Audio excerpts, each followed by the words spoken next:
muchas gracias y bienvenidos a todos. Gracias. Hola, chicas, bienvenidas. Hoy vamos a estar Mariana y yo dando este módulo y pues bueno, vamos a comenzar y ya que se vayan, que nos vayamos integrando un poquito, se van conectando. Quiero saber cómo les ha ido, ya sus rabanitos, cómo están, los que pusimos a germinar la clase pasada. Si alguien ya ha visto mejoras, ya ha visto resultados, dudas del módulo pasado también. Todo eso es bienvenido, chicas. Y pues bueno, vamos a empezar. El día de hoy nos toca la sesión 2 y son los módulos de diseñando el huerto y un huerto saludable. ¿Qué vamos a hacer en Diseña tu huerto? Te vamos a empezar a dar como ideas de en dónde debe de ir, las características que tienes que tomar en cuenta. Vamos a hacer una elaboración de sustratos y vamos a hacer una práctica de diseñar nuestro huerto ideal. Pues dale, Mariana, te dejo.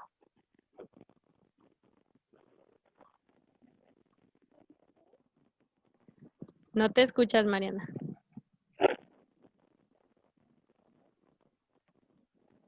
No te escuchas. Ya, muy lejos. A ver, habla. ¿Ahora ya me escuchan o no? Listo. Sí, ya te escuchamos. ¿Sí? Esperen. ¿Ahí me escuchan? Sí. Perfecto. Pues bien, como dice Tatiana, hoy vamos a ver dos módulos muy importantes. Ya en los pasados vimos entender a las plantas, cómo funcionan y cómo podemos ir creciéndolas poco a poco.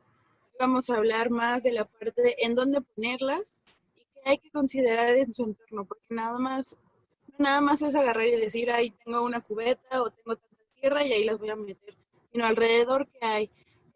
Uno es considerar el viento, si lo voy a colocar en un lugar muy alto, si lo voy a colocar en un lugar donde de plano no le llega nada de aire. Es importante considerar este factor también, por si tenemos plantas muy altas, las vayan a tirar. Además, al final vamos a dar una vuelta por el huerto y les voy a enseñar unos rábanos que están floreando. Y nos están, el viento y las lluvias cada vez, cuando un rábano florea es casi como un árbol, entonces con el viento se está yendo para todos lados, pero también les voy a enseñar algunos truquitos ahí de amarres que hicimos. Otro súper importante es la temperatura y la humedad del ambiente en general. Considerar estos factores, y no me dejarás mentir, Tatiana, allá cuando llegaste a Mérida fueron factores clave para decir qué vas a plantar. No es lo mismo aquí en Ciudad de México que allá en Mérida cuando la humedad te ha atacado bastante, ¿no?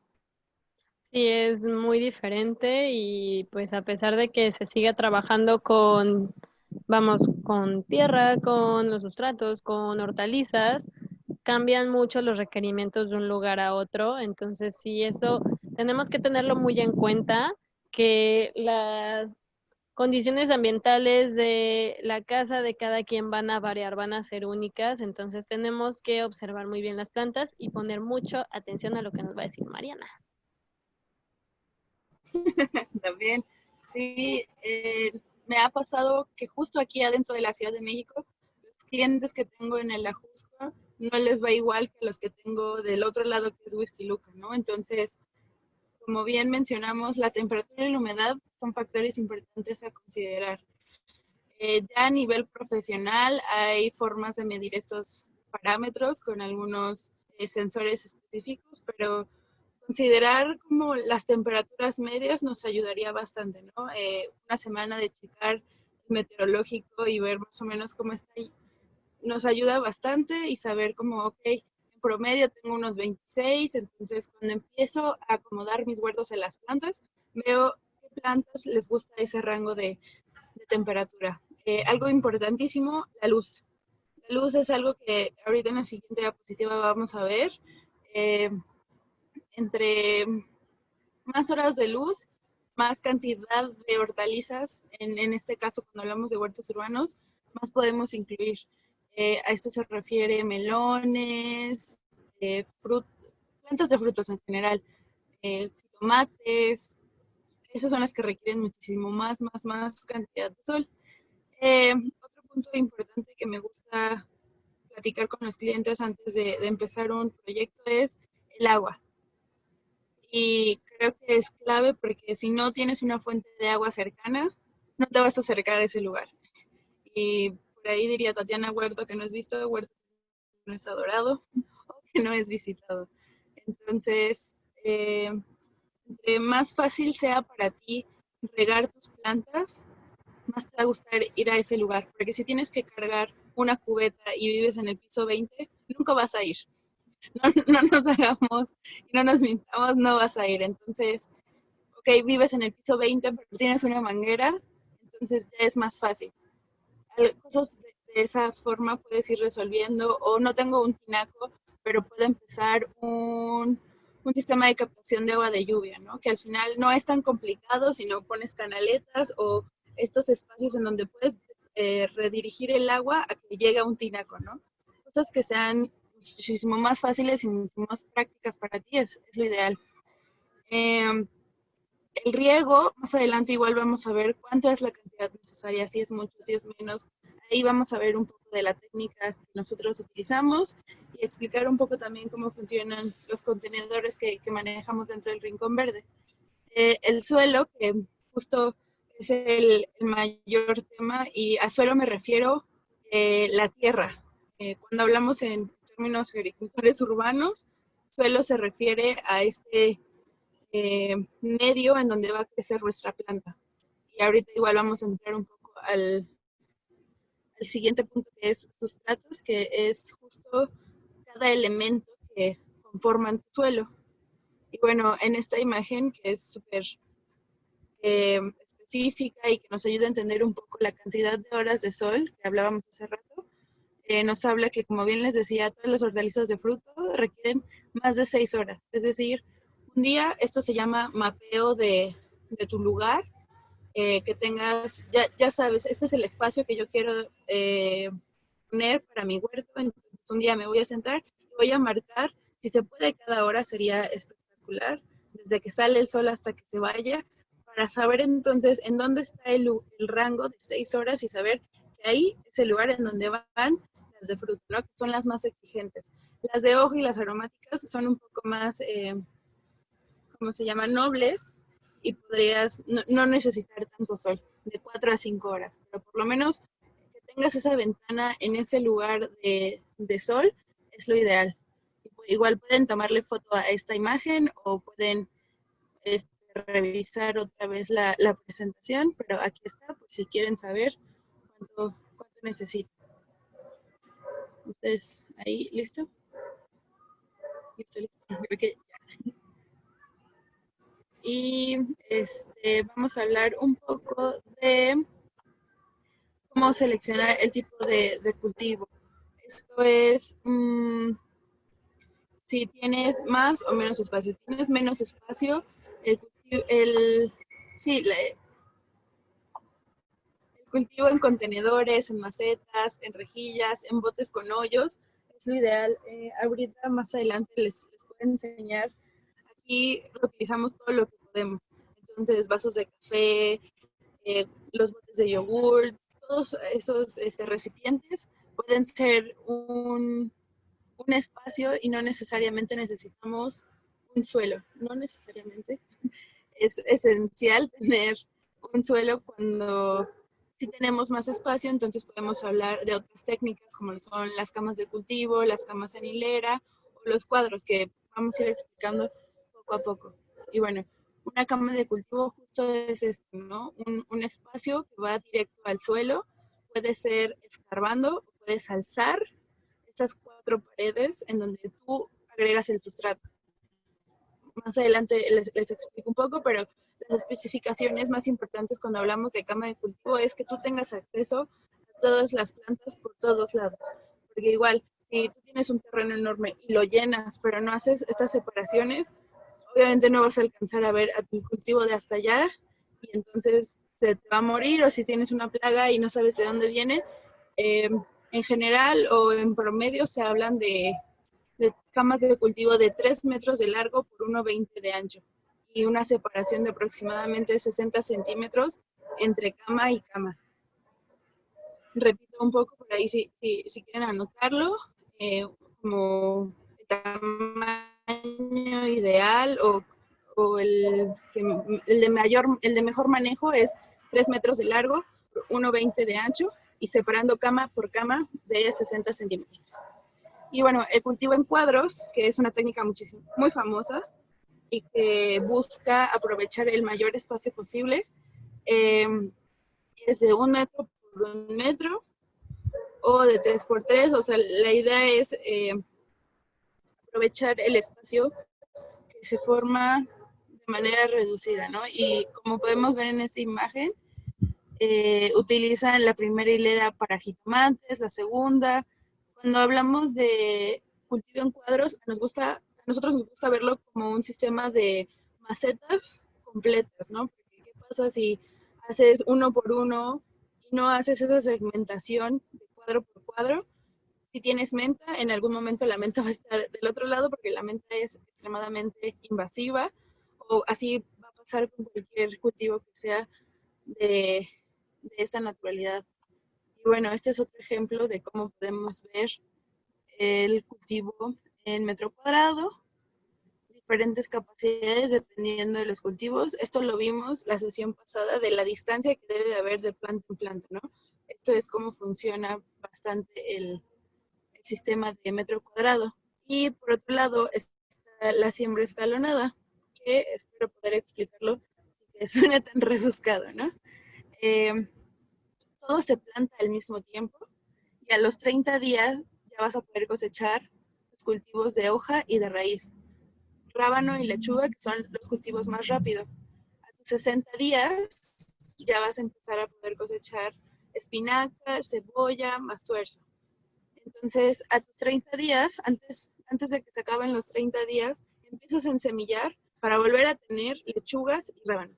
Y entonces vas haciendo este juego, ¿no? Para nunca quedarte sin nada. A tus 90 días ya vas a poder cosechar hoja, lechuga, espinaca y acelga.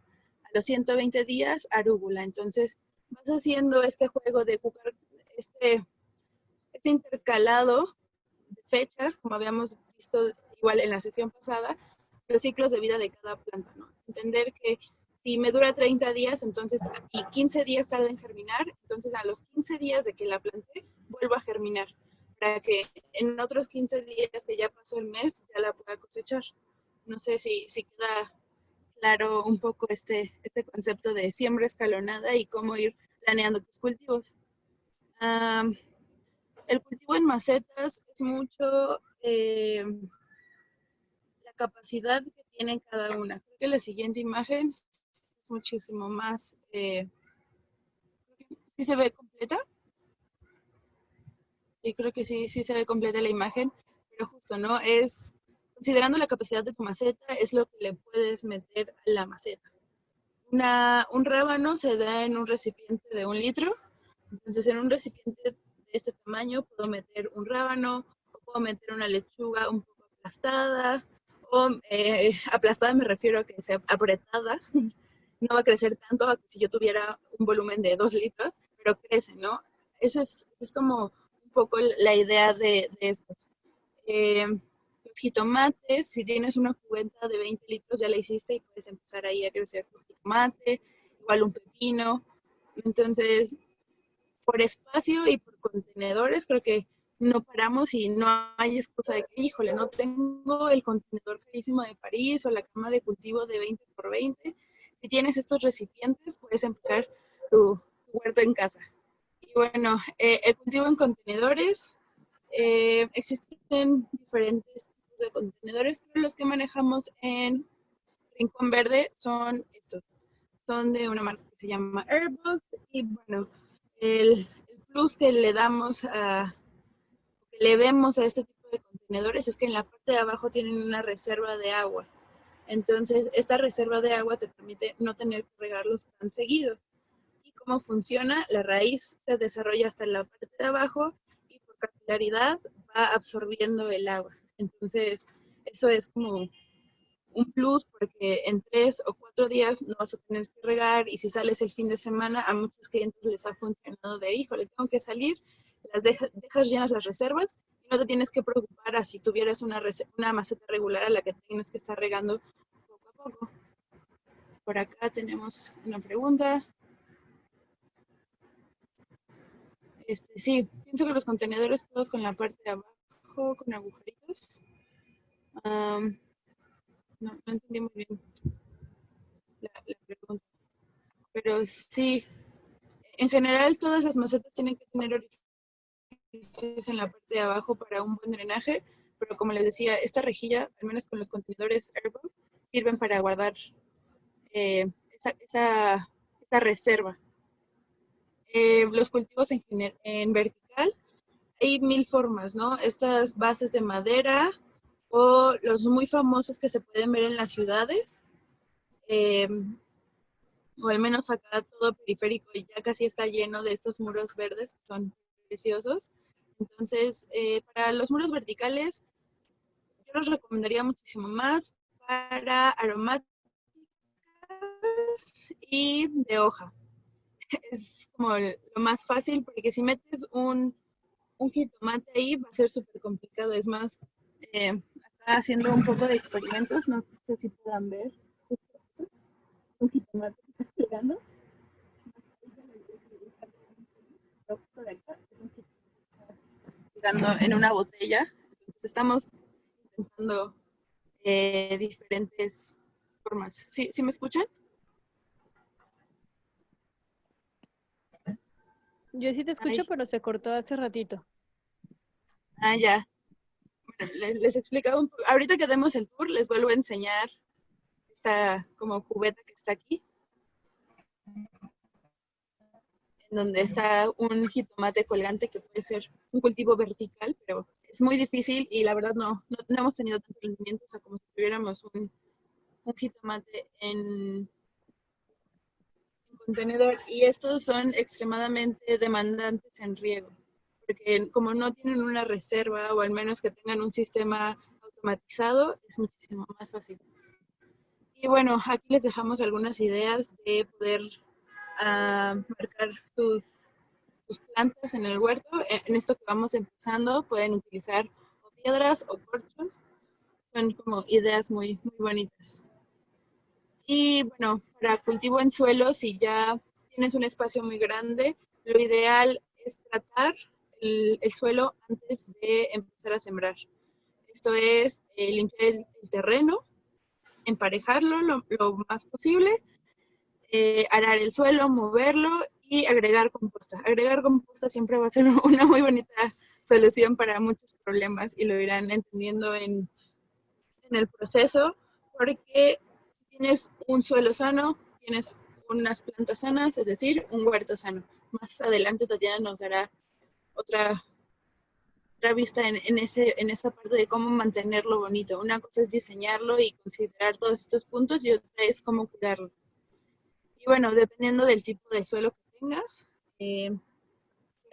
¿me puedes pasar el ejemplo que hicimos del suelo? Les voy a enseñar un poco la muestra de suelo, del sustrato. Una prueba rápida que pueden hacer con su sustrato. Sí. Gracias. En un recipiente de litro pueden colocar, creo que no se ve tan bien, pero si no ahorita les enseño cuando hagamos la práctica. Pueden colocar un pequeño puño del suelo en donde quieran empezar o si tienen tierra. Y la idea es dejarlo reposar. Entonces vas a ver los diferentes elementos que hay en tu suelo. Ahorita que empecemos con la práctica, les hago un zoom más claro. Pero aquí hay otras formas de poder identificar qué tipo de suelo es, si es arenoso, limoso o arcilloso. Esto es, dependiendo de las partículas que hay en el suelo o en la tierra, para que no haya tanta confusión de suelo y tierra, es el tipo de tierra que nos puede ayudar. Esta muestra es esta prueba es con un pequeño puño de tierra, humedecerlo. Si se puede formar una bolita, es arcilloso. Puedes hacer una figura de 3 centímetros sin que se rompa, es limoso.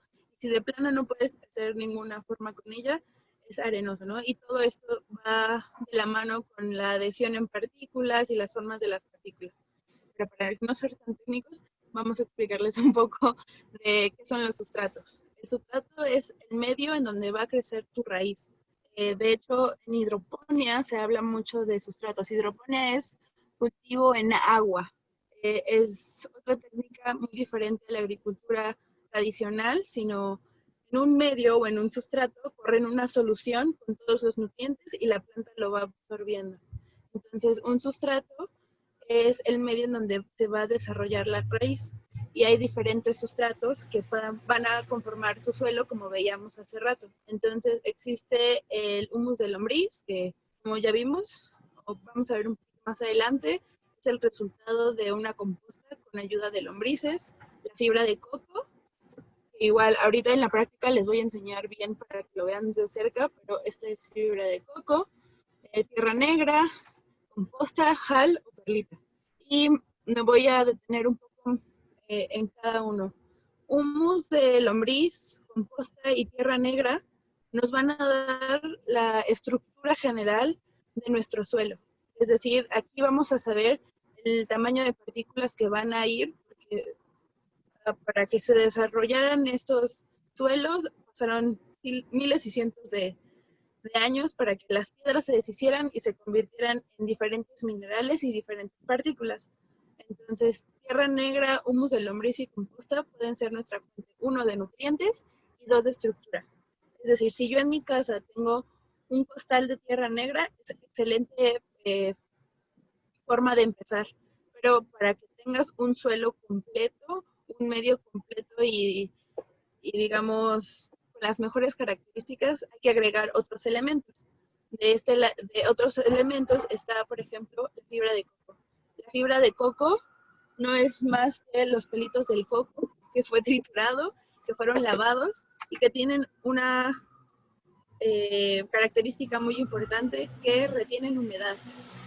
Entonces, la fibra de coco me va a ayudar para retener humedad. Es decir, si yo tuviese una tierra que cada vez que la riego se seca a los 2 minutos, es porque no tiene un componente que me ayude a retener humedad. Entonces le puedo agregar un poquito de fibra de coco y eso va a ayudar. No sé si queda más o menos claro el concepto de para qué sirve la fibra de coco. Y por otro lado tengo la perlita y el jal. Son elementos muy parecidos. El jal es piedra pómez, o aquí en la Ciudad de México así se conoce mejor. Y la perlita es una piedra volcánica que ha sido llevada a altas temperaturas, en donde en un horno se expande y se hacen pequeños poritos. Igual si tienen grava es la misma función.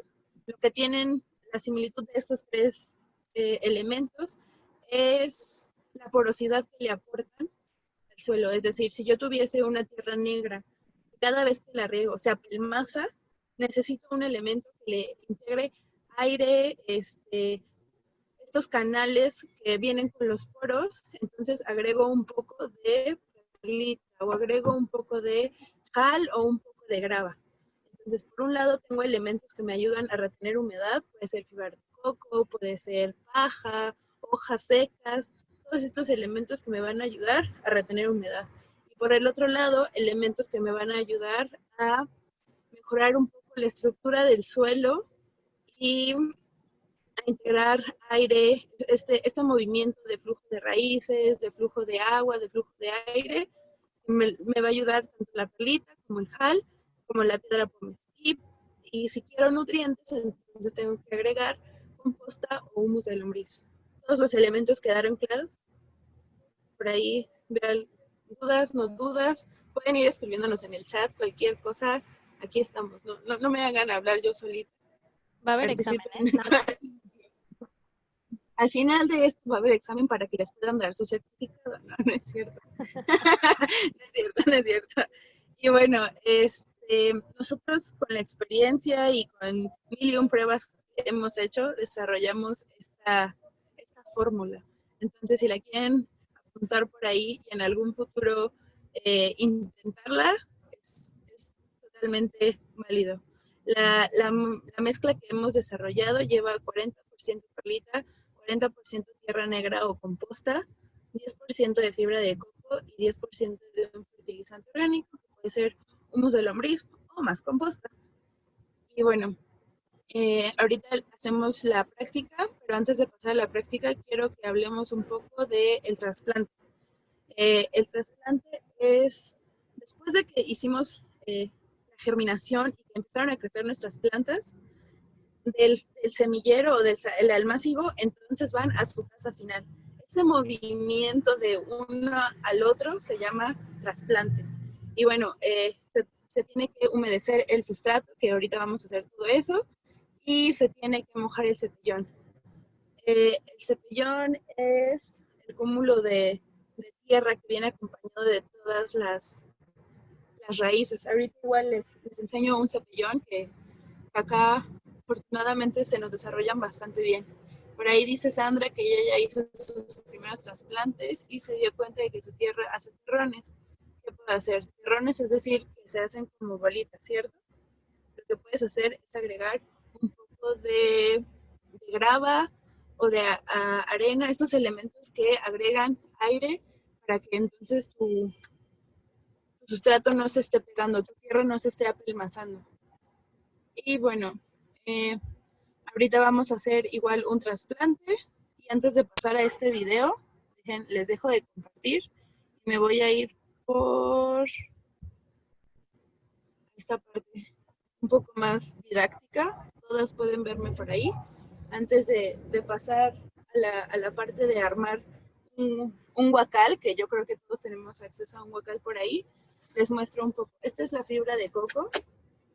La fibra de coco es, les muestro acá, son como, les digo, los pelitos del coco que han sido tratados, que han sido lavados y que tienen la capacidad de absorber humedad. Por otro lado tenemos la perlita. La perlita son piedras chiquitas, chiquitas blancas. Esta, a diferencia de la grava, a diferencia de la piedra pómez, es súper liviana. Entonces, no pesa tanto. Así yo le pusiera la misma cantidad de grava, eso sería un contenedor muy pesado, una maceta muy pesada. Entonces, la perlita tiene esa peculiaridad de que es muy ligera. Y esto es composta o humus. Sí, composta. Este es humus de lombriz. Por ahí andas, Tati, para igual si me dejan de escuchar o vayamos narrando un poco lo que voy a hacer. Y bueno, de hecho hay una pregunta rapidísima. Okay. Nos dice Sandra Hernández, ella ya hizo sus primeros trasplantes, pero que la tierra sí le hacen terrones, que qué puede hacer, ya no lo puede modificar, sí pueden. Y que cuántos hoyos le debe hacer en la mesa de cultivo de 1.20 por 60. A ver, primero sí puedes modificar el suelo. Sigan lo que yo acomodo acá. Vale. Sí, mira, primero sí vas a poder modificar el suelo. No es que ya esté perdido y que el cultivo se queda tal cual. Lo que puedes hacer es empezarle a poner composta poco a poco y cerca, alrededor de las raíces, no donde esté exactamente la planta, como un circulito de yo creo que mínimo unos 10 centímetros alrededor. Empiezas a rascar y pones composta con cuidado de no dañar ninguna raíz y vuelves a tapar y poco a poco lo vas a ir mezclando más. Si tienes perlitas, si tienes fibra de coco, si tienes algo que retenga humedad y que también ayude con la aireación, igual puedes irle metiendo incluso la misma composta, como que combinarlo todo e irlo añadiendo. Poco a poco se va a mejorar tu suelo. Listo, ya te veo con el huacal ahí, Mariana. ¿Qué vas a hacer? Acá estoy con el huacal. Lo que tiene alrededor del huacal es un costal que teníamos por ahí. Yo ya me adelanté y le hice unos pequeños orificios en la parte de abajo, si todas pueden ver. Y bueno, antes de llenarlo y cómo llenarlo, ¿se acuerdan que hablamos de porcentajes y como me das esos números y cómo se usan, ¿no? Yo Grita un poquito. El volumen del huacal, es decir, ¿qué capacidad tiene de litros? ¿Ya me pueden escuchar mejor? Y la idea es saber la capacidad final de mi recipiente. Yo acá en maestra hice mi pizarrón. Entonces, el huacal tiene una capacidad de 30 litros. Y bueno, no se ven acá tanto, pero están los porcentajes como los vimos en la presentación. 40% composta, 40% perlita, 10 fibra y 10 fertilizante orgánico. Entonces, de mis 30 litros totales, el 40%, o sea, 12 litros, van a ser composta. Y así con todas las demás. Entonces, para llenar este huacal, yo ya medí 12 litros de composta, 12 litros de perlita, 3 de fibra de coco y 3 de fertilizante orgánico.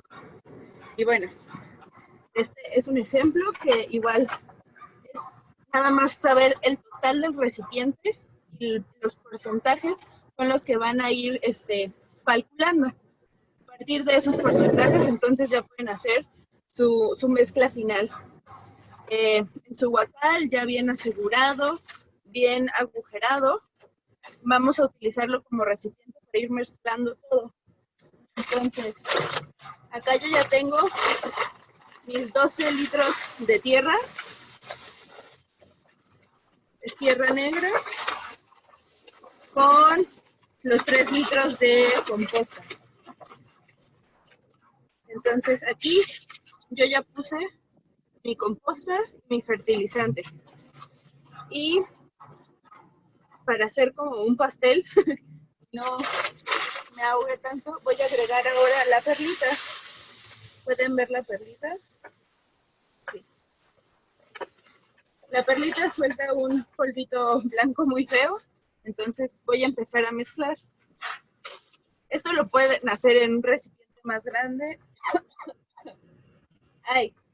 o directamente en su recipiente final, pero al final vas a querer mezclar todo perfectamente.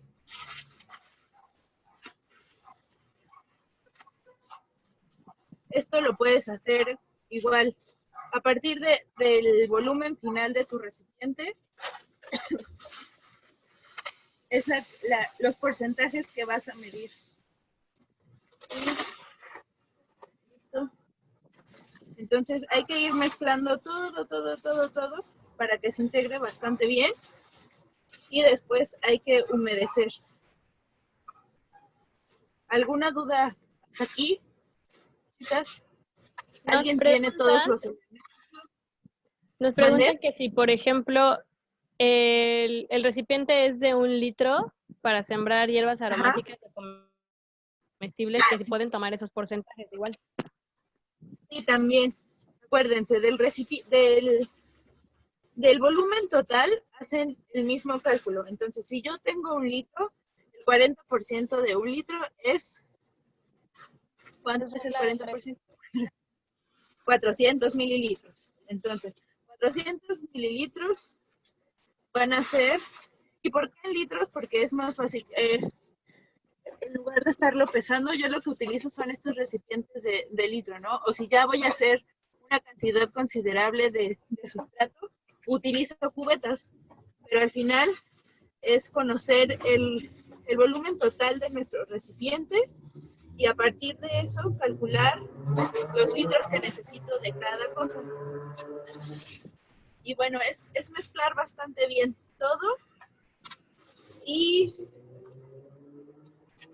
los 3 litros de fibra de coco. Y si se dan cuenta, conforme se va revolviendo el sustrato, se va haciendo más homogéneo. El polvito que suelta la perlita es de la misma piedra de lo pequeña y finita que es.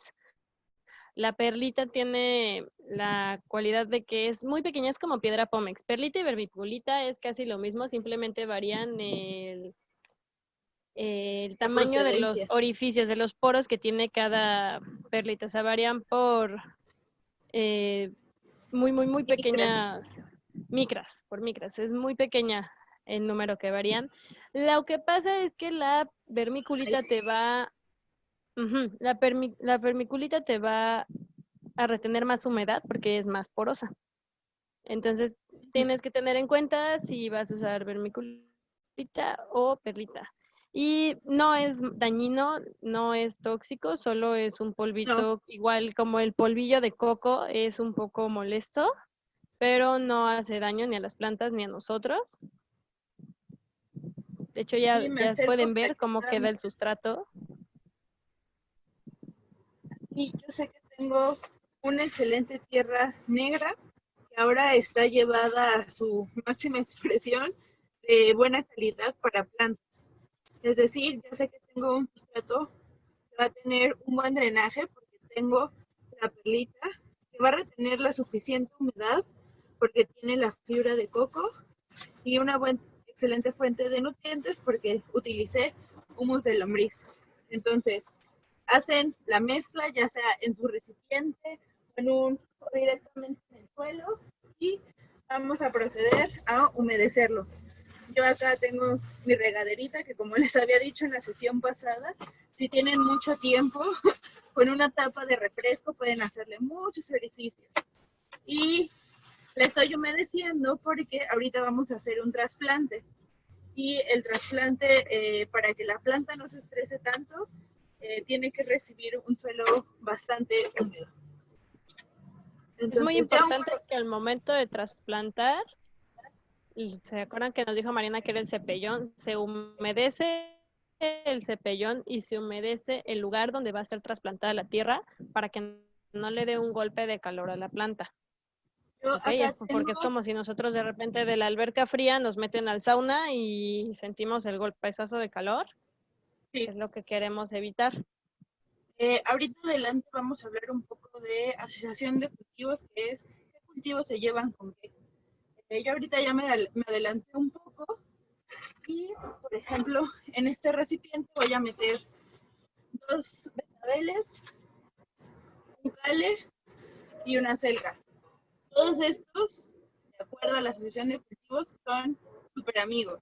Entonces, y considerando también las distancias entre plantas que vimos la sesión pasada, en un guacal de estas dimensiones de 30 litros, caben perfecto un cale, una selga y 2 betabeles. Hasta 4 betabeles te cabrían porque los betabeles no quieren tanto espacio. Bueno, esto es un cepellón. Este cúmulo de tierra con las raíces, a esto se le llama cepellón en la agricultura urbana. Entonces ya mojé mi sustrato, ahora voy a humedecer el cepellón y los voy a empezar a sembrar. Nunca hay que manipular tanto la raíz. Ahorita por el tamaño estoy agarrando esta parte, pero lo ideal es agarrarlo desde el cuellito de la planta. ¿Alguien ya ha hecho este tipo de prácticas? ¿Alguien ya tiene algo sembrado por ahí? ¿Alguien quiere contarnos alguna experiencia en lo que yo paso todas las plantitas acá?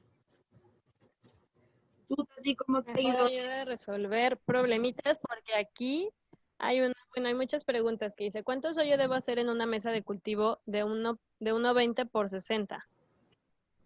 ¿A qué te refieres con hoyitos? Yo creo que se Hoyitos, refiere a cuántas plantitas pueden caber, ¿no? La verdad, ¿quién era esa eso pregunta? igual eso lo vimos De un poco Sandra. la semana pasada, pero para, para saber cuántas plantas tienes que meter, se Ok, considera no se refiere. de planta y planta. ¿Cuál? ¿A qué se refiere? Perdón, me emocioné. No, nos dijo Ah, que se refiere a hoyos para drenar el agua. ya. Pues es considerar más en dónde lo vas a poner. Digo, no hay una cantidad exacta de decir, en tantos hoyitos son lo ideal, sino que tú consideres que tengan un buen drenaje, eso es lo mejor. Y bueno, una vez que se trasplantaron las... Hoyitos. Bueno, lo mejor es hacer como hoyitos pequeños. Sí, lo mejor, pues en una cama de esas No dimensiones, tanto, no quieras hacer como 3 para hoyos la, enormes porque se va a caer. exacto. Si haces un socavón, pues entonces vas a poner la tierra y se va a ir todo. Entonces, tal vez lo ideal sería, en lugar de ponerle una base completo, meterle una malla de una siembra muy pequeña. O me refiero a hoyitos muy chiquitos. Ahorita les traigo la rejilla que utilizo para cernir la composta y vean más o menos a qué me refiero. Bueno, regresando un poco al guacal, después de trasplantar, ¿qué hay que hacer, Tatiana? ¿Ya no está Tatiana por ahí? Bueno, la regla de oro es, después de trasplantar, hay que regar siempre. Aquí estoy, perdón. ¿Qué hay que Llegaste hacer tarde. de regar? De trasplantar, perdón. Y después de trasplantar siempre se riega. Recuerden, antes y después de trasplantar se riega para que no tengamos el golpe de calor con nuestros cultivos. Y es normal que cuando trasplantemos la planta se vea un poquito agachada, apachurrada, como de ladito. No se espanten, no es como de, ah, ya se me murió la planta. Es normal, está estresada, la sacamos de la maceta donde estaba el lugar y se va a su nueva casita, es en lo que se adapta. Existen eh, algunos productos que son orgánicos y que sirven también para evitar el estrés de las plantas. Dentro de los kits que nosotros manejamos hay uno que tiene biofertilizante, bioinsecticida, biofungicida y el antiestrés. El antiestrés, ¿a dónde lo vamos a colocar? En las raíces de preferencia y también un poco en las foliarmente en las hojitas, pero se coloca también en las raíces, que es donde reciben principalmente como los cambios de calor y todo. Y aquí hay una pregunta que me llamó la atención. Pero antes de la pregunta, les enseño ya ahora sí el producto final. Entonces tenemos los dos betabeles, el cale y la selga, respetando la distancia entre cada uno para que tengamos un crecimiento óptimo. Y bueno, como ya vieron, después de trasplantar hay que regar y pueden empezarlo. Digo, si no tienen todos estos elementos que nosotros utilizamos, chequen primero la tierra que tengan disponible y ver si se apmasa mucho, entonces quiere algo que le dé aire. Puedes meter grava, puedes meter tesonte, puedes meter perlita, o si se drena demasiado rápido, puedes agregar fibra de coco, porque si no tienes fibra de coco por ahí, puedes agregar paja, puedes agregar hojas secas, un elemento que contenga la humedad. Y si tienes composta, la mejor forma de mejorar un suelo es con composta. Composta o humus de lombriz es la mejor manera en la que vas a poder recuperar un suelo y lo vas a tener ideal. Entonces sí, es la práctica de los fertilizantes orgánicos, respondiendo a la pregunta de Marta. Sí, esta es la práctica de trasplante y de sustratos. A lo que me refería con una malla es justo esto. Esto digamos que es una cama de cultivo en miniatura, pero podrían hacer algo así. Si lo tienen directo al suelo, considerando que, bueno, va a atrapar tierra, pero igual va a tener un buen drenaje. ¿Alguna otra duda por ahí, Tati? Nos preguntaban que ¿cuánto tiempo tarda la planta para desestresarse después de ser trasplantada? Mira, puede tardar incluso, yo creo que por eso es mejor cuando trasplantas que sea en la nochecita, ya que bajó el sol y para que tenga toda la noche de periodo de adaptación, porque si la trasplantas solo golpe de calor, pero conforme va creciendo, conforme va avanzando el día y la temperatura va subiendo, la planta pues todavía no está como adaptada al 100% a donde la acabas de poner y es como de, híjoles, oye, a ver, espérame, ¿qué está pasando? No se espanten también, o sea, les digo, si la trasplantaron en la tardecita y al otro día amanece todavía un poquito apachurrada, no se espanten, denle tiempo. ¿El grano de café sirve como abono? No directamente, yo lo aplicaría más a composta, o sea, lo mandaría directo a composta para que se integre. El grano de café ya utilizado es muy bueno para retener humedad. Entonces, es un buen elemento para la composta, o en muy pequeña cantidad lo metería como parte del sustrato. Hay que tener cuidado con el café, bueno, con los granitos de café que salen de la cafetera recién, porque cuando están húmedos, cuando están frescos, es muy ácido. Entonces van a acidificar mucho nuestra tierra y al cultivo. Es como cuando te sirven el café muy cargado, así va a sentir la planta como de, ay, ¿cómo está la Sí. tierra? Está fuerte. Entonces, lo que puedes hacer también es poner el café en un platito o en una bandeja, lo que tú tengas, al sol toda la tarde, y ya que esté seco, ya lo puedes poner, bueno, con más libertad. Incluso lo puedes poner como en la composta, es una buena capa que aporta carbono. Hasta aquí, chicas, ¿alguna duda de cómo hacer su sustrato, de cómo trasplantar? ¿Todo bien, todo claro? Para igual regresar un poco a la presentación y seguir con un video muy bonito. Espérenme, dejen, vuelvo a compartir.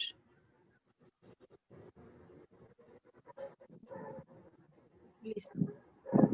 Por ahí creo que vi otra pregunta. Ok.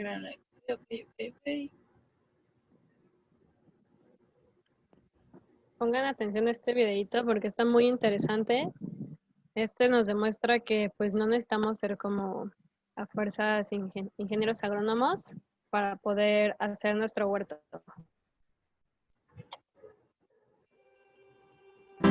¿Qué tal, amigos? Cuando queremos hacer un huerto en la casa, hay ciertas variables que tenemos que considerar. Una, el tiempo que le podemos dedicar al trabajo de la huerta misma. Segundo, cuánto es lo que queremos producir, qué volumen queremos producir. Y la más importante es el espacio, porque siempre el espacio es el más complicado de todo, porque nunca disponemos de tanto. Entonces, la propuesta nuestra es hacerla en 1 metro cuadrado. Partimos armando la caja de 1 metro cuadrado que hacemos con tablas de 2×6, tendrá 28 centímetros de alto. Además, le agregamos en las esquinas 4 estacas para anclar el cajón firmemente al suelo. Y para las uniones usamos tornillos tirafondo. Así permitirán desarmar la estructura cuando queramos y por lo mismo no la encolamos. Para proteger la madera, vamos a corchetear dentro del cajón una manga de polietileno bien gruesa. La huerta tiene que quedar impecable, tiene que producir muy bien, y para eso necesitamos una tierra rica en nutrientes. Vamos a usar compost y turba, que es lo que aporta nutrientes. La turba además nos retiene la humedad. Y vamos a aplicarle vermiculita, que es lo que permite que esta tierra no se apelmace, que no se apriete, la va a mantener siempre aireada. Es como agregarle acerrín o paja a esta cuestión. Así que vamos a revolver esto en buena cantidad y la vamos a echar aquí adentro. Una huerta no se hace así al lote. Tenemos que definir cuánto queremos comer y qué queremos comer. Por ejemplo, aquí me quedan 140 rabanitos, pero yo no quiero tantos rabanitos, quiero menos. Y también quiero más variedad. Nuestro metro cuadrado quedará dividido en 9 zonas de 30 centímetros por lado, para distribuir en ellos lo que queremos cultivar. Especies como, por ejemplo, el repollo necesitan el cuadrado completo para desarrollarse. En cambio, otras como las alcachofas necesitan menos. Además, como se trata de especies distintas, las cosechas serán en épocas diferentes. A eso le llamaremos cultivo escalonado. Ya, aquí tenemos entonces nuestra cuadrícula. La hicimos con listones de 2×1 y tenemos 9 espacios de 30 centímetros por lado. Y estas son las plantillas que vamos a usar. En este caso, 16 agujeros, son 16 plantas que nos caben acá y van a poder reproducirse bien. En este caso 4 y 4. Hicimos una selección de las especies que se pueden cultivar en otoño y luego investigamos sus necesidades en particular. Por ejemplo, para las habas basta una semilla por cada hoyo que hagamos. También podemos cultivar 16 zanahorias en nuestros 30 centímetros cuadrados. Así que lo que haremos será poner unas pocas semillas en cada hoyo y cuando broten nos quedaremos solo con la mejor planta.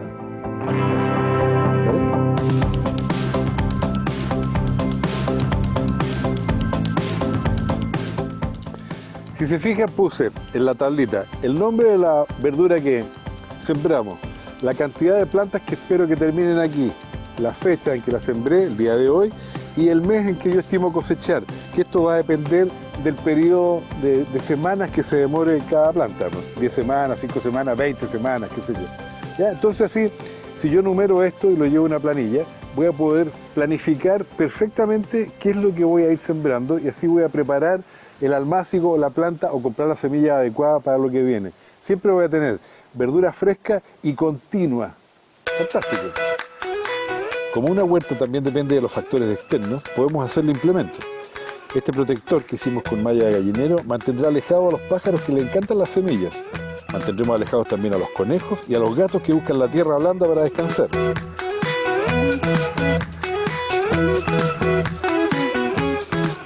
El PVC sirve para todo, ¿eh? Incluso para esta estructura. Estamos en pleno otoño, entonces las temperaturas van bajando. Necesitamos nosotros que aquí tenga algo de calorcito, entonces va a funcionar como invernadero. Y cuando hayan helados, que ya vengan, entonces es súper necesario. ¿Ve? Esto es lo que va a pasar cuando usted tenga el huerto en la casa. Va a cosechar y va a poder comer en fresco ahí, sentado en el jardín, igual que ahora. Es fantástico.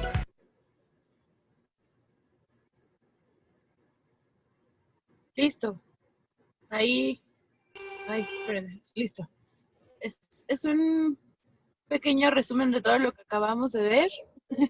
Entonces, creo que viene un poco desde la germinación, que él lo hace directo en el metro cuadrado, pero que como vimos la sesión pasada, puede ser muy útil para asegurar nuestras plantas, ¿no? Entonces, creo que por ahí si alguien puede escribir en los comentarios o puede abrir su micrófono, no escriban en el chat, si pusieron atención en qué pone el señor en las etiquetas, que es como súper importante esta información para llevar, como bien dice él, un control. Por ahí. Pone el nombre de la planta, cuántas va a tener, la fecha y para ir planificando, ¿no? O algo más. Sí, exacto. Pone la fecha en la que lo plantó y la fecha en la que él espera obtener la cosecha. Entonces, todos estos datos son súper importantes, como les mencionaba, de las siembra escalonada, ir planeando y adelantándose un poco, ¿no? En 2 meses yo ya voy a esperar tener mis rábanos, ¿no? Entonces, pero quiero seguir teniendo rábanos, entonces tengo que planear en 2 meses, si tarda 15 días en almácigos, espero 15 días antes y así, vas planeando y teniendo estas fechas para no quedarte sin rábanos si eso es lo que deseas en tu cosecha anual o en tu cosecha continua por tantos meses, ¿no? Entonces, con la experiencia hemos desarrollado estas tablitas muy, muy cotorras, así les diría yo, porque separar las hortalizas en fácil, medio, experto es complicado, ¿no? Pero la lata que nos han dado los pepinos, los melones, las sandías, yo incluiría aquí también los jitomates, los llevaría a nivel experto, ¿no? O sea, si quieren empezar con su huerto, empiecen con algo sencillo que son los cultivos de hoja. Las lechugas, los rábanos, el kale, plantas que son muchísimo más resistentes a plagas y enfermedades, a diferencia de lo que son las de fruto, ¿no? Entonces, sí, es complicado dividir las hortalizas, pero esta tabla nos da un buen punto de referencia. Pero y tampoco, o sea, tampoco se vayan a agüitar de que, híjoles, es que yo ya había querido poner jitomate o yo quería poner calabaza y no soy nivel experto. Háganlo. O sea, de todos modos, inténtenlo, háganlo. Y, o sea, esto nada más es como una recomendación de que si quieres así que se dé porque se dé y que se te haga más fácil el mantenimiento para que vayas agarrando el ritmo y después ya digas, bueno, ya agarré el ritmo de cómo se cuidan estas, entonces voy con las siguientes. Te puedes tú guiar de la tabla, pero si tú ya tienes las semillas de melón, no te quedes con las ganas, que nadie te cuente, tú intenta todas las cosas. Otra cosita que se Sí. me quedó pendiente, es que estaba fallando mi internet hace ratito, lo siento, pero de cómo se forra el guacal. Puede ser con bolsas de plástico, puede ser con plástico negro, puede ser con costales. Lo que quieres es tener un plástico o una cubierta resistente. No, o sea, si usamos, por ejemplo, de las bolsas que creo que ya por fin ya no dan, bueno, acá en Mérida ya no dan bolsas en Walmart, no sé allá, pero de esas bolsas del Oxxo que metes, no sé, metes aire y se Algo rompe, eso no te va a funcionar. Lo que necesitas es como algo que aguante. ¿Por qué? Por si, pues la presión de la tierra, pues a lo mejor las raíces son bastante fuertes, llegan a romper a veces las bolsas y a traspasarlas. O también, pues, cuando estás manipulando, si le llegas a dar como un llegue con la palita o algo que te aguante y que no se te vaya todo y se te desborde la tierra. Ya, ese era Sí, mi paréntesis. la finalidad es contener la tierra, ¿no? Si yo metiese ahí todo, como tienen estos hoyos, se va a ir por todos lados. Entonces, como puede ser plástico, como puede ser una malla. El punto es utilizar ese recipiente y contenerlo.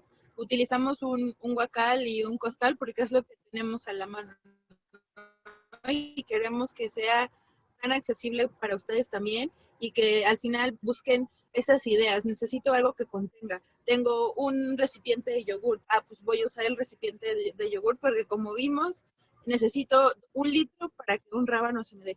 Algo así, ¿no? Que se lleven la idea de que esto puede ser tan fácil o tan complicado como ustedes se lo quieran poner, ¿no? Y es como justo esta prueba y error que comentaba Tatiana, que sí existen estas tablas que hemos como encontrado y desarrollado también, pero que el día de mañana me digan como yo a la primera saqué una calabaza y diga como eso sí se puede, ¿no? Entonces sí, no porque aquí diga experto, es como, híjole, no lo intenten, inténtenlo y si tienen dudas escríbanos o si no, ahí lo que sea, siempre tener como el internet o nosotros a la mano que pueden estar como, las fuentes es como lo importante.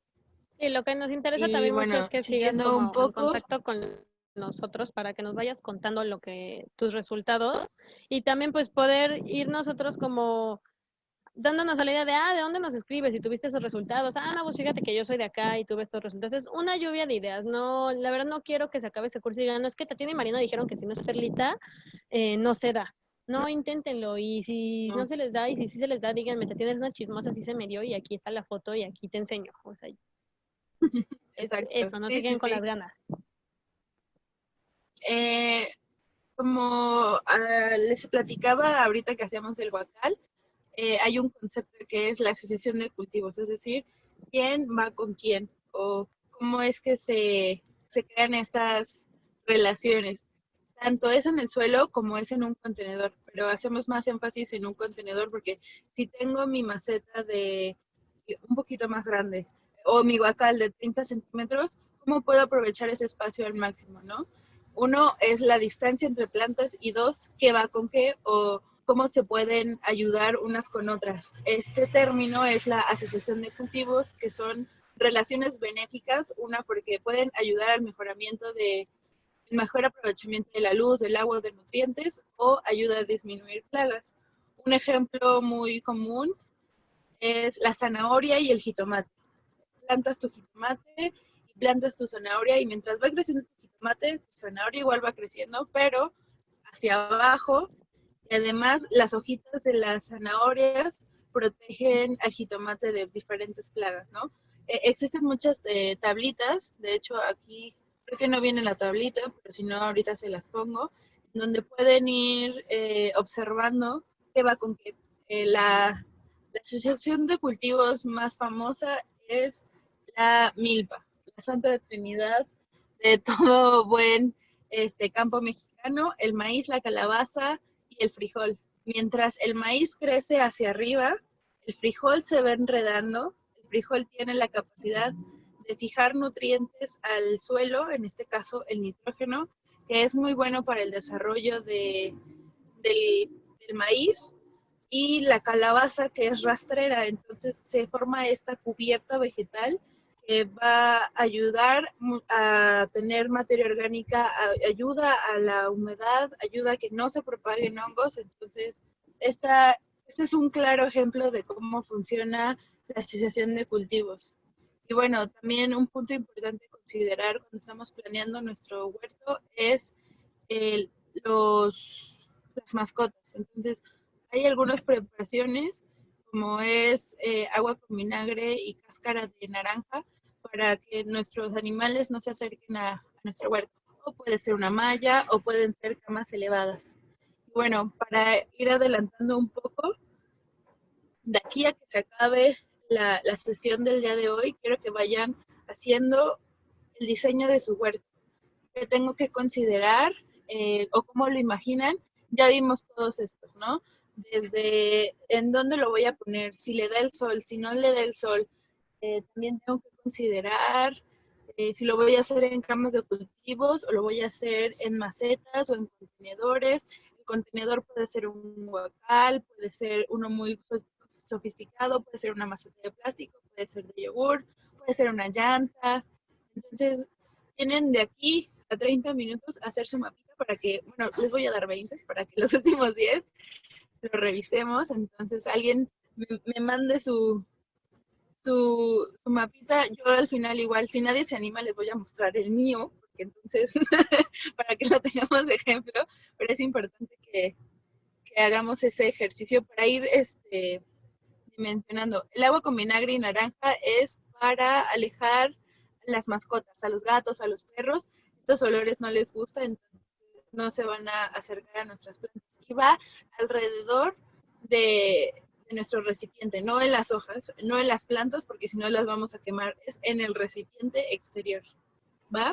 Intenten bueno, no entonces ponerlo en tierra directa también, porque va a pasar lo mismo que con el café, se va a acidificar la tierra y es lo mismo como si te echaras un shot te habían dicho que era un shot de tequila y de repente era vinagre y no, gracias. Entonces, mejor alrededor y ya el animal automáticamente va a decir, no, aquí no me gusta. Bueno, en 20 minutos vemos eso, en lo que les vamos platicando un poco más de cómo cuidar su huerto, pero vayan desarrollando su diseño de huerto. Piensen en esa terracita, en ese cachito de jardín que quieren utilizar, vayan dibujando la forma y vean en dónde está el agua, cómo es que me imagino o recuerdo que va el sol. Si no, pongan ahí asterisco, ver cómo se mueve el sol. Vean cómo van a acomodar sus macetas, si las van a acomodar en hilera, en una cruz, si van a hacer un corazón. Todo eso quiero que lo vayan anotando en su hoja de Diseña tu Huerto. Bueno, ahora vamos a los cuidados del huerto. El módulo 5. Dice, me toca a mí. Bueno, ¿cómo vamos a cuidar nuestro huerto? Vamos a darle riego, vamos a desmalezarlo, a protegerlo, a podarlo, a tutorarlo y a cosechar. Así de fácil. Ya tenemos nuestro huerto. No, pues todo esto necesita... Listo, ya. Listo, ya, se acabó el curso. No, no es cierto. Todo esto sí se tiene que estar haciendo constante. No les digo que lo tengamos que estar haciendo diario. Por eso es muy importante hacernos de un calendario donde nosotros podamos tener el control de lo que hacemos y en vez de decir, híjole, toda la semana no le hice caso al huerto y ahora le voy a tener que dedicar todo el domingo y yo voy a tener que estar regando, tengo que estar desmalezando, tengo que estar haciendo esto para que no se nos junte todo el mismo día. Ese calendario va a ser muy fácil, nada más como de los lunes salgo, veo la tierra, riego, los martes me toca desmalezar, el miércoles si veo que me falta proteger algo, lo voy a proteger, o si no, tutorar, el miércoles lo pongo para poda, y a lo mejor no, hasta incluso podemos ponerlo, ni siquiera que sea como todo el huerto, el mismo día se poda, si se nos hace muy difícil, bueno, entonces, este día voy a podar esta mitad y este día este cacho, con mucho amor y muchos cuidaditos. No es pesado, la verdad. Ya que le agarras tú el ritmo, es algo muy bonito porque ves cómo Desde semillas, tú estás poniendo la semilla a crecer, tú estás como invitando a la planta a este mundo, a nacer, a estar contigo y a darte lo que, pues lo que ella puede dar. Es algo muy, muy bonito, se crea una conexión muy linda. Las herramientas que vamos a usar es las sombrero por si nos toca estar bajo el sol. Los guantes son importantes, a veces pueden ser incómodos y más al principio porque tenemos que familiarizarnos con las texturas de las hojas y para que no lleguemos y seamos muy bruscos. Entonces, poco a poquito irnos familiarizando y tratándolas con cuidado. Las herramientas, el rastrillito, las tijeras para podar son muy importantes. Sí podemos podar a lo mejor con un cuchillo filoso o con una tijera normal que nosotros tengamos a la mano, pero estas pinzas para poda ya traen un ángulo específico para la planta. Siempre que tengamos que podar algo va a ser en 45 grados, hay que recordarlo, porque si lo hacemos así al ras, el agua si cae se puede llegar a estancar y se pudre. Si lo hacemos en 45 grados ya tiene como una resbaladillita donde ya puede pasar el agua y no se estanque. También, ¿qué vamos a poner? Esto de aquí abajito, que parece una puerta, es los tutores. O también si tenemos que cercar o algo para que el viento o los animales no afecten nuestros cultivos. También mecate, rafia. Siempre que tutoremos hay que tener mucho cuidado de no amarrar muy fuerte el hilo a la planta. ¿Por qué? Porque si no, si nosotros desde que tenemos un jitomate bebé le amarramos muy al ras un hilito, este va a empezar a crecer y no se va a ir aflojando el hilito, al contrario, se va a ir encarnando en el tronco o en el tallito de la planta y una de dos, nos puede provocar infecciones, nos puede provocar plagas, incluso puede como eh, pues cortar a la mitad del cultivo. Tenemos que tener mucho cuidado con eso. El riego, hay muchísimas formas de regar, o sea, no a fuerzas necesitamos que la regaderita especial o que el aspersor nuevo que acaba de salir, no. Podemos poner el riego por goteo, incluso un tubo de PVC o una manguera vieja, se le hace hoyitos y se pone en la cama de cultivo y por los hoyitos que hagamos va a salir las gotitas de agua. ¿Qué más? Por capilaridad, que es como funcionan los contenedores Airbox que nosotros manejamos. ¿Se acuerdan de que estaba la rejita? Pues entonces entre la reserva de agua que va al fondo viene la rejita y arriba de la rejita viene la tierra. Esto permite que la tierra no se empape por completo en contacto con el agua y que poco a poco vaya absorbiendo. También ayuda porque las raíces de las plantas que tenemos ahí sembradas van a bajar hasta donde está más o menos húmedo o la rejita por ahí y ellas mismas van a empezar como a despacharse de agüita. Aquí tenemos otra opción que se llama lluvia sólida, es un polímero, es invento mexicano, lo desarrollaron en el Politécnico. Estos son como las bolitas que traían los bambús, no sé si todos lo ubiquen, esas bolitas que trae el bambú y que cuando se secan se hacen chiquititas así como piedras y otra vez se humectan con el agua. Estas, ¿para qué es? Cuando no tienes reserva de agua o cuando tu clima es muy extremo y digamos que en la tarde te da mucho sol y siempre no sé, no estás en casa, cualquier cosa que no puedas regar, vas a agarrar la lluvia sólida y lo vas a poner. ¿En dónde se va a poner la lluvia sólida? ¿Por dónde comen las plantas? Por la raíz, acuérdense eso. Siempre que le vayan a poner algo a la planta, sí se puede foliar y eso, pero la principal, ay, ¿cómo les puedo decir eso? Bueno, donde siempre se tiene que poner las plantas es en la raíz. Todo lo que le pongas a las plantas, de preferencia ponlo a nivel raíz para que éstas absorban y lleguen a los nutrientes a lo que le estás poniendo más rápido. ¿Cuándo y cuánto? Bueno, aquí vamos a tener en cuenta los cultivos que se van a regar.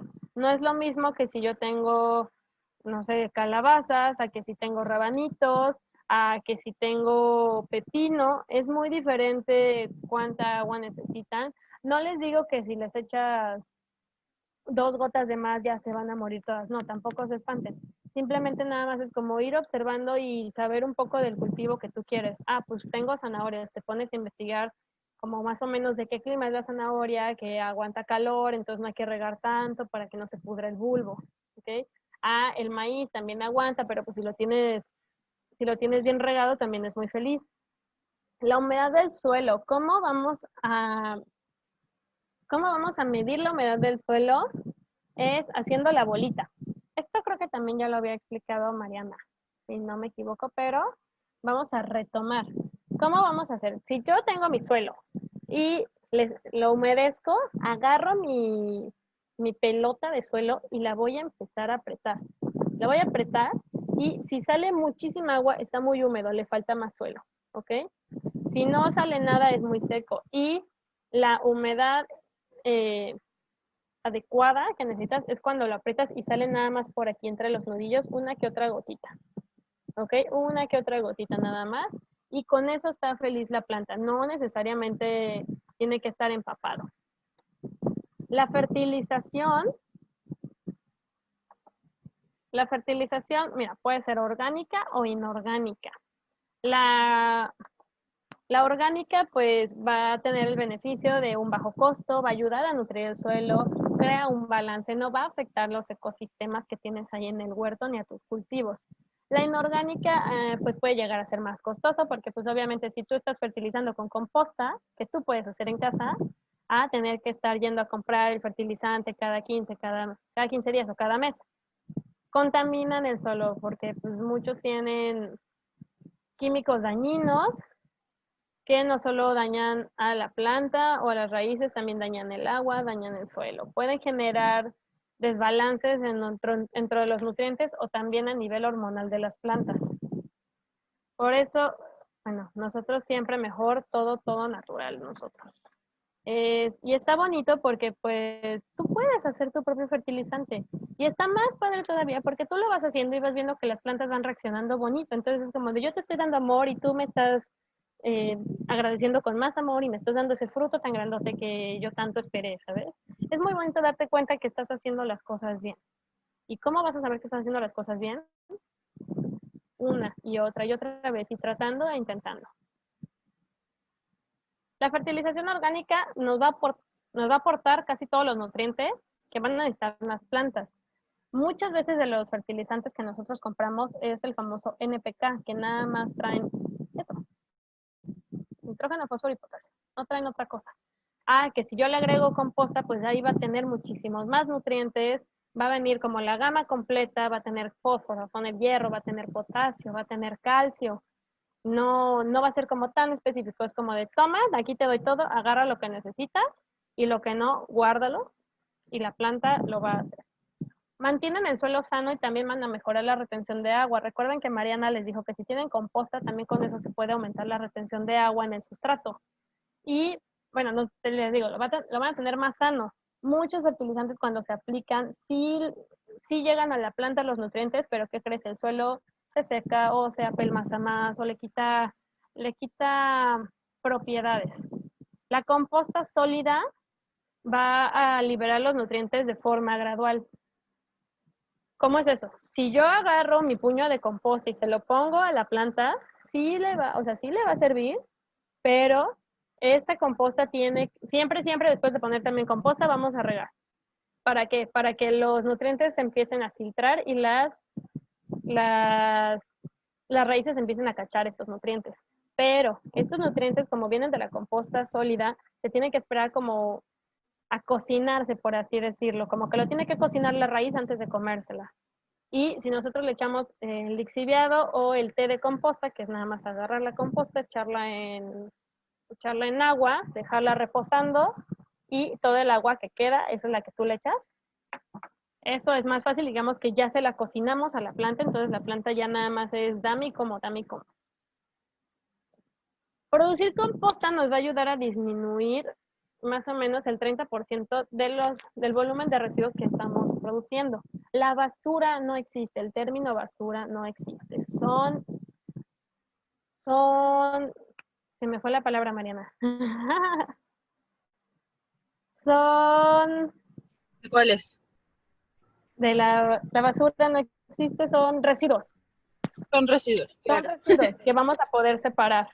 ¿A qué me refiero? Que si yo tengo una botella de PET, que si yo tengo una lata de metal, que si yo tengo algo de vidrio y una cáscara de naranja, eso junto es basura. Pero si yo separo a la cáscara de naranja a la composta, el PET a reciclar, todo eso se puede reciclar. O sea, realmente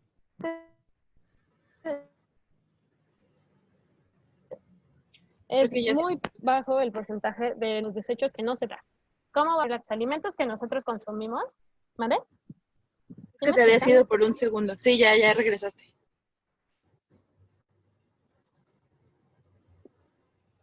Ay, no, creo que se nos fue otra vez. Pero sí, como bien dice Tati... ya me escucha. Va a llevar ese ciclo que desde nuestro... Espera. ¿Ya regresaste?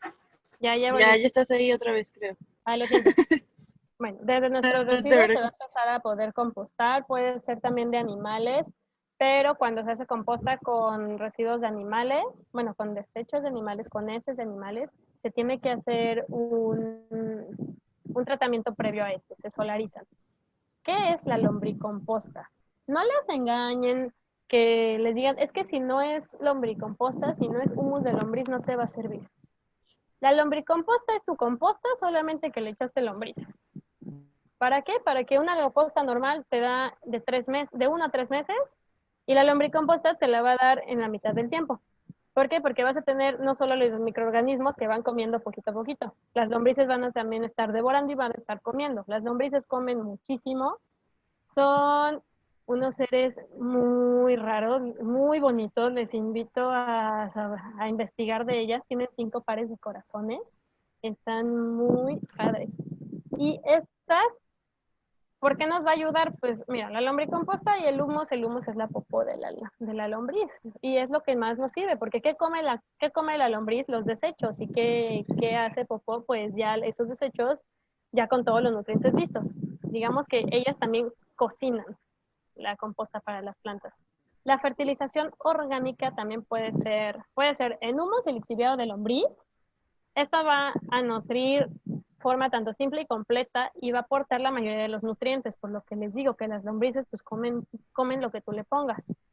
La composta de conejo también nos va a ayudar muchísimo, es muy buena. Nos ayuda a proteger de las heladas y retiene mucha humedad. También del sol nos ayuda a que no se solarice todo el sustrato. Y también también podemos meter guano de murciélago. Este no es tóxico, no nos hace daño a nosotros, ya viene tratado y bueno, lo que hace daño del guano de murciélago no es tal cual el desecho, sino es las condiciones que se generan en las cuevas donde están los murciélagos, que todos los gases se empiezan a descomponer, suben y es lo que nosotros respiramos, es lo que nos hace daño. Pero esto ya se ha tratado y es buenísimo para los plantas, les encanta. Los acolchados. ¿Para qué quiero acolchar yo mi huerto? Está facilísimo. ¿Por qué lo quieres acolchar? Quieres proteger el suelo. Si tú tienes ya tu tierra en tu maceta, lo que quieres es protegerla del sol. ¿Por qué? Para que no le dé el sol directo y se solaricen los nutrientes. No sé si han visto que luego hay unos suelos o macetas que se ve como una capa como de sarro arriba de la tierra. Esos son todos los nutrientes que ya se mineralizaron y ya no se puede, con el sol los mineraliza, entonces ya no se puede recuperar otra vez si los riegas, ya se queda así, ya la planta no los puede usar. El acolchado es que nada más vas a tapar la tierra, puede ser con la misma fibra de coco, puede ser con paja, puede ser con heno, incluso con composta. Hay gente que usa composta tanto para nutrir el suelo como para proteger la tierra de sus cultivos. nos va a permitir, nos va a ayudar a que las altas temperaturas no nos afecten y también a retener la humedad. Porque si hace mucho sol y le está dando directo, no solo te voy a descomponer el suelo, sino te voy a secar también la tierra de la maceta. Y cuando tú acolchas, la humedad se retiene. ¿Cómo vamos a proteger del clima? Puede ser con estos microtúneles, dependiendo los climas que nosotros tengamos. Si donde estás empieza a nevar y hay heladas, ya saben, composta de conejo y hasta con microtúneles se le hace. Este de la imagen de la izquierda es el huerto que tenemos en Guadalajara. Está protegido con malla sombra. Estos techitos de malla que se ven es malla sombra, vienen en diferentes porcentajes. Se usa de un 50% más o menos para que el sol no afecte nuestros cultivos. Aquí en Mérida yo he llegado a usar de 50 hasta 75%. Ya más no, porque no deja pasar, o sea, deja pasar la luz, pero no deja entrar el sol. Entonces, si tú le pones de 80, ya va a estar en la penumbra la planta. La poda. La poda es muy importante. Aquí tenemos un ejemplo de jitomate. El jitomate es una planta que no soporta su propio peso y si no la estamos podando, cuando menos nos demos cuenta, va a parecer que estornudó, explotó y se hizo un arbusto gigante y se despeinó totalmente. Estos que se ven aquí entre las ramitas son unos chupones. Se les llama chupones, se les llama orejitas. Esto que sale aquí tenemos que cortarlo, pero nos esperamos a que tenga mínimo 3 centímetros de largo. ¿Por qué? Si lo cortamos antes, afecta a nivel hormonal a la planta y al crecimiento. Si lo dejamos mucho tiempo de aquí, nace otra rama donde puede dar más flores y salen más jitomates, pero el cultivo no es viable. O sea, mejor primero empiecen con un jitomate y un tallito, porque si los dejamos crecer va a ser el jitomate, pero con 30 tallitos y no vamos a saber ni por dónde, y si no lo tienes bien nutrido, no va a poder darle alimento a todos los jitomates y no vamos a tener muchos, pero de mala calidad, por así decirlo. ¿Cómo vamos a desmalezar el huerto? Puede ser de manera manual. Ahí está el rieldo, el rastrillo, la mano, rascamos el suelo, o también existen plásticos especiales que se llaman ground cover. Estos se ponen en el pasto o en el lugar donde ya no quieras maleza, lo dejas ahí un rato que se solarice, los dejas unos días en el sol y eso se encarga de ya eliminar toda la hiedra que había ahí. ¿Cómo vamos a tutorar? Los tutores, ¿qué es un tutor? Los tutores son estos palitos a donde se amarran las plantas o las mismas rejitas que nosotros ponemos para que la planta pueda sostenerse. En el caso de la calabaza, del melón, de la sandía, del pepino también, llegan a crecer y ellos solitos se van agarrando, ellos van trepando. Pero hay otros como el jitomate que él no sabe trepar, o sea, él solo crece y no sabe trepar, entonces necesita de nuestra ayuda para que le digamos, oye, a ver, vente por acá y te levanto y te amarro con cuidado, porque si no, lo que va a pasar es que si no lo vamos a tutorar, el jitomate va a llegar a un punto en el que se va a crecer y va a pesar tanto que los frutos pueden estar en contacto con el suelo, con la tierra, y eso no queremos porque está más expuesto a plagas y enfermedades, ¿ok? A hongos también. Y hay veces que si se deja que el jitomate crezca mucho y no se le tutora, el mismo tallo se truena, ¿ok? Y ahora viene el momento de la cosecha. Nos va a dar Mariana un tour por el huerto. Bueno, los tiempos de cosecha, ahorita se los decimos. Si quieres de una vez y ya terminamos nada más con el tour en el huerto, ¿va? Vale, mira, la lechuga, después de la siembra, 60 días después de la siembra, vamos a poder cosechar lechuga. ¿Cómo vamos a cosechar lechuga? Ahorita nos va a enseñar Mariana que no es agarrar la lechuga tal cual como nos la venden completa en el súper. Tiene su chiste. Y por eso nos dura más. La zanahoria, de 90 a 120 días después de la siembra ya se puede. La selga, de 55 a 65 días. Todas estas fechas son después del trasplante, o sea, ya que tienen un mes en el almácigo, a partir de ese mes empiezan a contar los 60, los 120 días, los 150 como en la cebolla, los 90 en el jitomate, los 120 en la calabaza.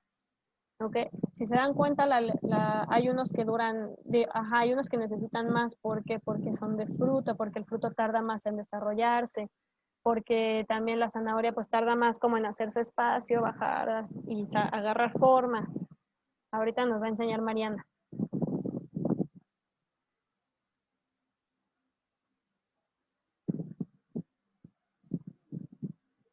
¿Lista? Les voy a dejar de compartir y nos vamos a ir por el huerto. Entonces, esto es para hacerlo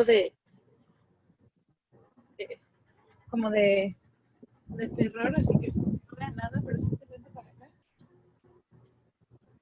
Y les enseñamos desde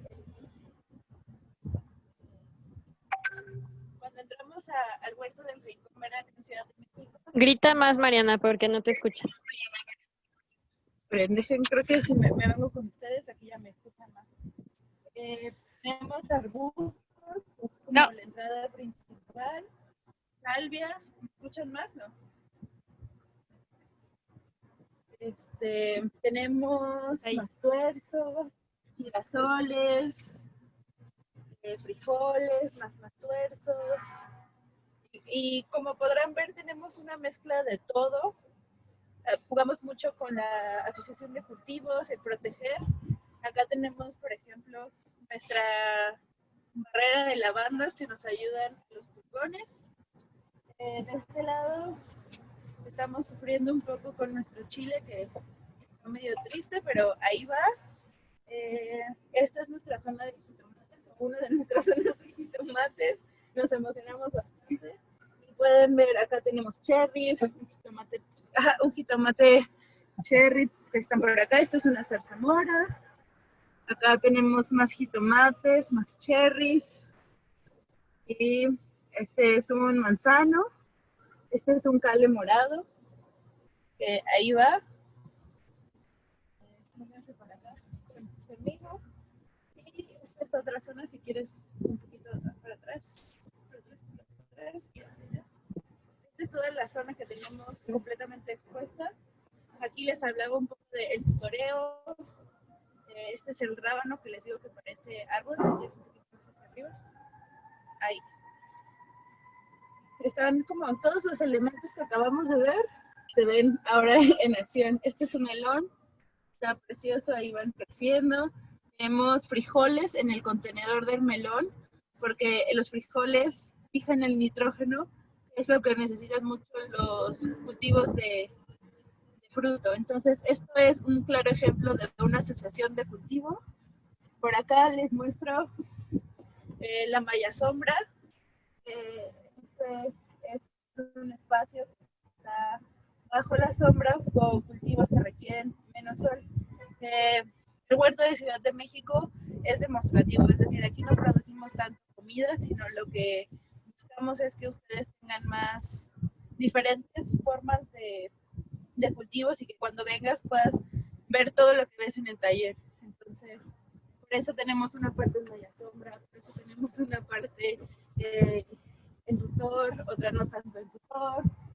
Y acá les mostramos un experimento que hicimos ahora para los jitomates, donde hicimos un tutoreo completo. Ahorita ya quedan pocos jitomates. Por ahí está Dachi. Y ya si quieres para acá. Y justo esto es un huerto en acción. Ahí se ve Dachi, nada más ver. En esta parte de atrás tenemos nuestro invernadero, que ahorita es invernadero de producción.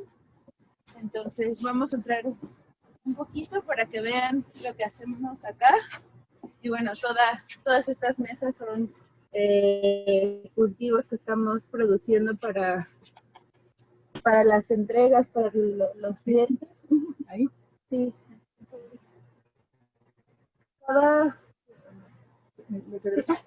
Cada huerto tiene que tener un objetivo al final, si lo quieren productivo, si lo quieren demostrativo, si lo quieren para experimentar. Y bueno, al final estábamos viendo esto, ¿no? La cosecha, que es lo bonito que nos da los huertos.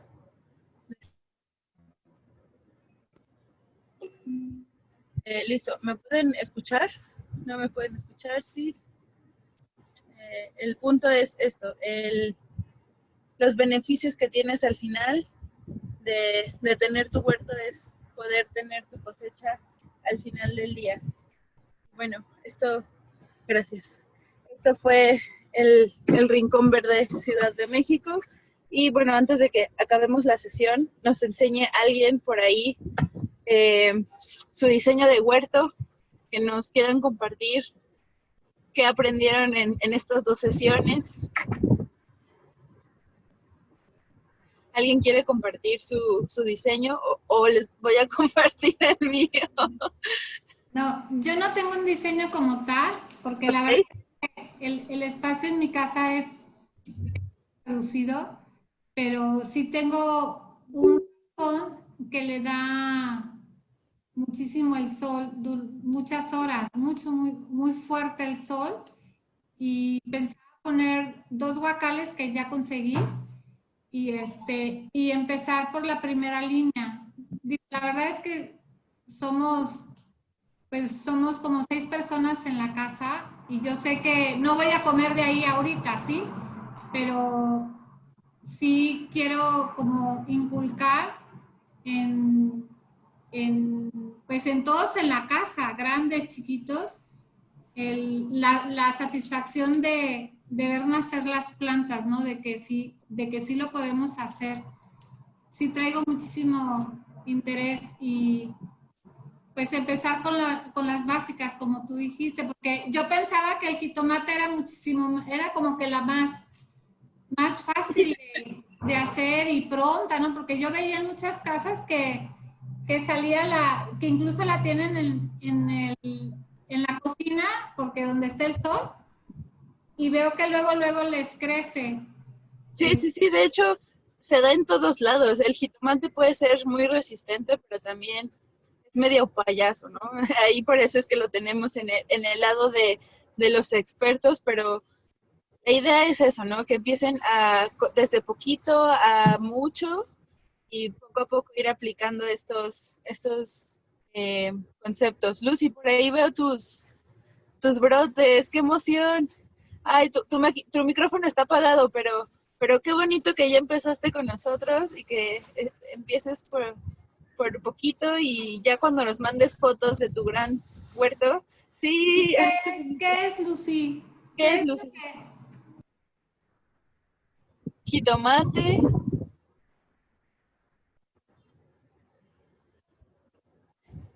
Ay, ya no pude leer los labios. Es que tienes tu micrófono apagado, Lucy. No te escuchamos.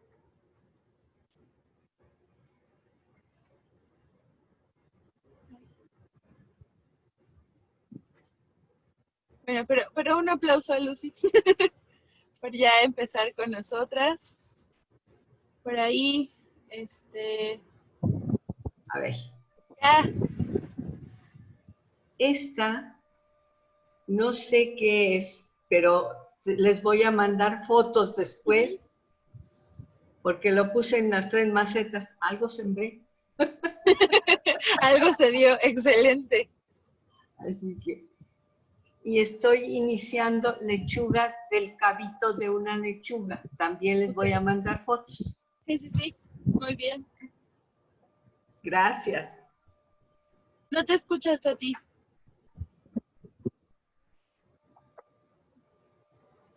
No, si no, vete a la parte de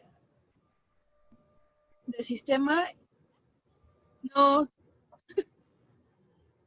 No. Oh, no. Si no, ahí en donde dices micrófono, selecciona tus audífonos. Chance ya con eso. ¿Y la lechuga cómo la hiciste, Lucy? Ya no te entendí. los rabitos de la lechuga los pones en agua. Dame 2 minutos, voy por ellos. Ok, voy a ir por ellos, pero es como, creo que todos hemos visto estas imágenes en internet en donde cortas como la parte de arriba, las pones en agua y empiezan a salir las raíces. Y ya que tienes raíces, los pasas a tierra. Y es una forma muy, muy fácil de seguir creciendo tus alimentos, no desde raíz, sino como una reproducción sexual que vimos igual también la vez pasada. Y bueno, es muy fácil, muy fácil dar el primer paso. Anímense a quitarse el miedo. ¿Qué tal si no se da? Ese ¿qué tal si no se da? Quítenselo. Ahí está Lucy, ¿ya ves cómo? Ahí están. Ajá. Estas son mis lechugas. Ajá. Ay, dejen por el En invernadero. agua. Estoy viendo. Sí, está perfecto. Ya que empiezan a salir raíces, los puedes pasar a la tierra. Sí. Y sí, dice Tatiana que siempre intenten todo y que no se queden con ganas, que nadie les cuente y que nadie les diga que no se puede, porque como vimos, desde un recipiente de yogur, desde lo que tengan a la mano, es muy fácil. Y pues creo que esto es todo por parte de nosotros. El Rincón Verde nos dio muchísimo gusto estar con ustedes. Toda la información que podemos y que tenemos, nos encanta compartirlas y ver qué espacios grises se convierten en verdes. Una experiencia bastante bonita. La idea, creo que de todo agricultor urbano es ver tupido la ciudad con estos espacios que nos permitan no solo tener vida, sino producir nuestros alimentos y más en esta situación que estamos pasando, donde todo se ve tan incierto, y tener esta habilidad de producir lo que consumes con los insumos que tienes ahí en la mano, es magia en estos tiempos. Entonces, de parte del Rincón Verde, un gusto haber estado con ustedes. Mándenos fotos de todo lo que hagan y pues seguimos a sus órdenes. Muchas gracias, Tatiana. Mariana, muchísimas gracias. La verdad es que me estoy impactada de los profesionales que son hasta el último minuto, y la verdad es que todo esto se queda grabado y se sube al canal de YouTube de Capacitadas, para que entre las que estuvimos pues lo compartamos y que llegue a muchas familias. Eso es lo importante. Ahora, como fue regreso a clases, muchos niños tienen actividades y se colapsa el Zoom, se colapsa las pantallas en casa, ¿no? Porque pues no alcanzan ni los celulares ni las computadoras, pero eso es importante, o sea, que nos apoyemos entre todos y que compartamos esta información tan valiosa. Yo les quiero agradecer al Rincón Verde y Lucy y los que estén presentes. En septiembre nos van a regalar 2 temas que a mí se me hacen increíbles. Uno es sobre plantas medicinales. Correcto. Sí. ¿Verdad? Fantástico. Y el otro es para que invitemos a los niños, para que ellos preparen su propio huerto, o sea, que los hagamos partícipes de esto, ¿no? O sea, que ellos, de una manera muy didáctica, el Rincón Verde nos va a ayudar a transmitir esto. Muchísimas gracias a todos y que tengan muy buena tarde. Y nos vemos en el próximo. Gracias a todos. Gracias. Gracias, Rincón Verde. Gracias.